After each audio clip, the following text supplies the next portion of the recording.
Today, Mike, Chris, who's behind the camera, and I are all at the Edinburgh Wex Photo Video Store about to start an epic road trip around Scotland. Can you believe it's actually the first time the content team has ever done a video together? It's going to be carnage because we have just 5 lenses to share between us. We've brought with us the ZEISS Batis range of lenses, and they're all primes, and we have one of each to share between us to document this amazing journey. We're also going to be heading up to Loch Ness to see if we can photograph Nessie. We do have a challenge, yeah. We have been told that we will be fired if we don't get a picture. I've been told I'm going to be fired anyway. Oh, this is awkward. Loch Ness is not real. It is real, Chris. Stop ruining our dreams. We're all getting fired. Right, time to start the road trip.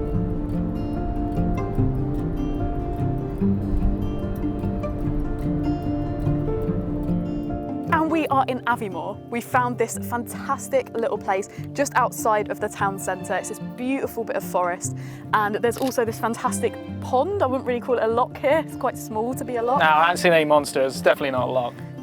We're going to hear this a lot. Now we've put on some different lenses. I've got on the 135mm because I drew the short straw basically. Mike, you're using the 18mm with a nice polarizer on it. So you've got a nice wide lens. Should be a little bit easier in this environment because we can't move around much because we're sort of on a wooden jetty. Chris, you're using the 40mm. The 40mm. Hence, me and Mike are so close. We don't like each other that much. We're just trying to make sure Chris doesn't fall backwards into the water. So with the 135, it is difficult around here because it's not a huge landscape place, this little sort of pond bit we found. With the 135, it's just a little long to capture anything super special in there. So I've sort of cheated a little bit, come down to this little bit with a waterfall here. We've got some nice still water before that with some cool little grassy stems coming up. And because this is an f2.8 lens, you can get incredible depth of field. So I'm just gonna play with the way the light's coming through these. One big downside for me actually is not having the manual focus switch on the lens. I know you can easily do it in camera, I know that, but I love having my thumb here and quickly knocking it into manual focus. That's something I'll get used to, I'm sure, over the next few days with these lenses. So Amy's just given me the 135mm, so I've decided to stop doing landscapes for a moment, see if I can find something small to photograph. So I was around here looking at the light and I found a little spider on a spider's web. And I'm not focusing too close, I'm trying to get him in his habitat, but I've noticed that the sun is shining directly on him, so I've managed to get him backlit for a really nice shot. Now, I think that's something I really like about prime lenses, because they make you work harder for the shot. You have to move in, you have to move out, you have to move around. I think ultimately, what you come back with is something more creative.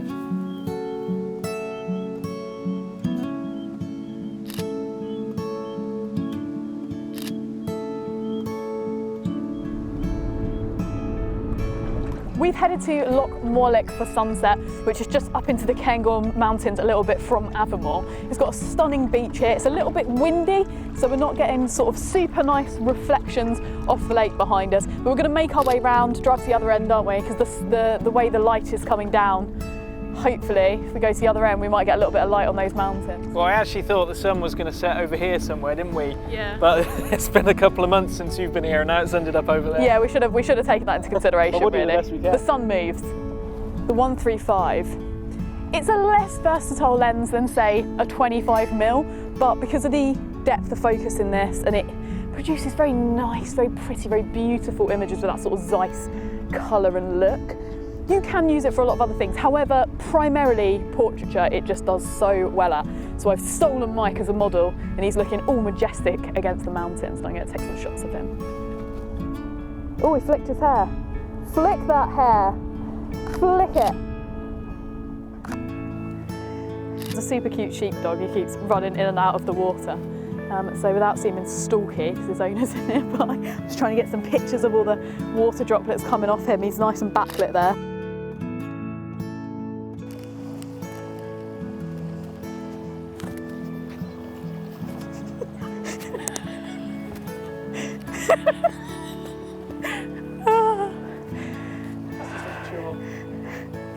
So I'm using this as foreground interest. Amy's gone and stood in the way, which ruined my shot. And I think she knows she's done that. So I'm positioning the camera to try and get the foreground interest, cover her up. So there's a good tip. If Amy gets in your shot, use foreground interest, cover her up.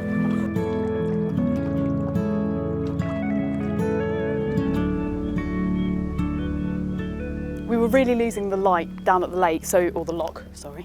We've moved up the mountain a little bit. Mike's working on going towards the sunset, but I found this little alleyway through to the very dark mountains over the back there. We've got a little bit of foreground interest with the trees, a little bit of light on those, so I'm going to quickly swap over to the 25mm from the 135 and just try and narrow down that alley, see if I can find something here to just give me a little bit more depth at the front and then work on that image.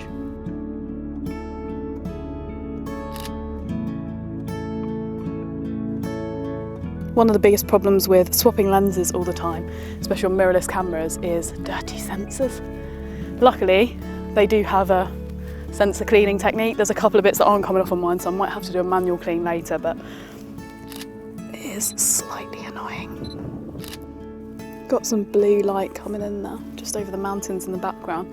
It's a shame we are slightly out of snow season. By slightly, I mean by like 3 months. But the blue light's coming in nicely. We've still got some golden tinges. If I could, I'd be further over that way, but still up a hill. Fortunately, the earth isn't shaped that way. Actually, I got a question for you, Amy. I mainly use, well, I'm used to using a DSLR. Yeah. And one of the things that you have with the mirrorless camera is you have an electronic viewfinder. Yes, you do. So you get a preview. And this morning that was fine because it was really bright. But now when I'm looking through it, I'm exposing for the sky and everything else is dark. Have you got any tips for that? Yeah. Get used to using a live viewfinder will make a massive difference, basically. You do get used to it really quickly. And it does depend on the viewfinder as well. There are some viewfinders you use and you're like, wow, it's better than live.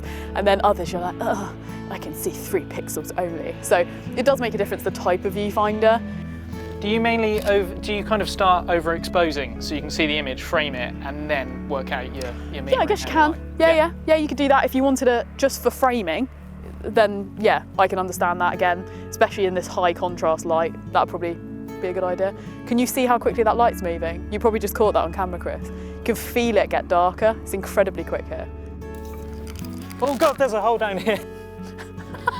We've really lost the light now. So it's time to pack it in for the night, get some sleep. I've been up since 5, those 2 lazy people got up much later than me. So go get some sleep, charge up the cameras and get ready for another full day tomorrow and to see Loch Ness. Is Mike even listening to you? Sorry? No. Excuse me. So this morning we've moved further up the Cairngorms towards Inverness and we're actually near Tomerton. As you can see behind me, we've got a lovely hills in the background. We've also got a really nice river. So we've swapped around lenses again today. I've got the 18mm on with the circular polarizer.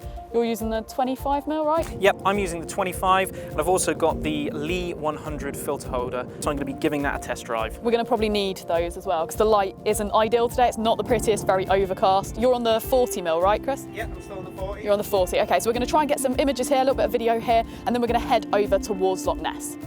So I'm shooting with the circular polarizer on the 18mm here. Now looking up this stream, the stream is split into 2 by some rocks in the middle, and the part nearer to me is slightly more reflective as it's not flowing quite as quickly. So what we can do is, with the little colour we have coming from the sky, we can just try and pull out those blues a little bit. Shooting with this 18mm is so nice. They're quite well balanced, these lenses, being primes, and actually when they arrived and I had to pack them all into a flight ready case. I thought, oh God, they're gonna be a bit heavy to walk around with, but actually they're quite well balanced, and the way the lens is shaped as well, when you're holding it to do landscape, keeps it nice and still in your hands. Right, I'm gonna go and see what Mike's doing, because he's disappeared over that gap for a while, and he might have fallen and be dead. Hopefully not though, although I would get all the lenses. What are you doing?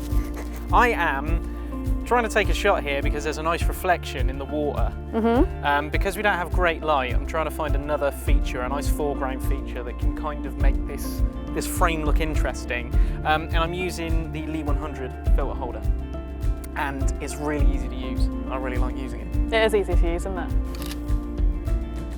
So I've just nicked Mike's tripod because I really want to use the big stopper by Lee to do a long exposure of the bit of river I was looking at earlier. I think if I can smooth it out a little bit with a long exposure, I'll just get a little bit more colour in there, or at least a little bit of, I don't know, something with this light. I've been cleaning my big stopper and my lens, but I don't know, I don't think I could get it clean enough, so we'll see. Mine might just be full of splodges. Your big stopper? My big stopper. I thought it was Amy's. It's just the one I got sent to the store and picked up. But Our it's big fine. stopper. I mean, it's mine, but okay.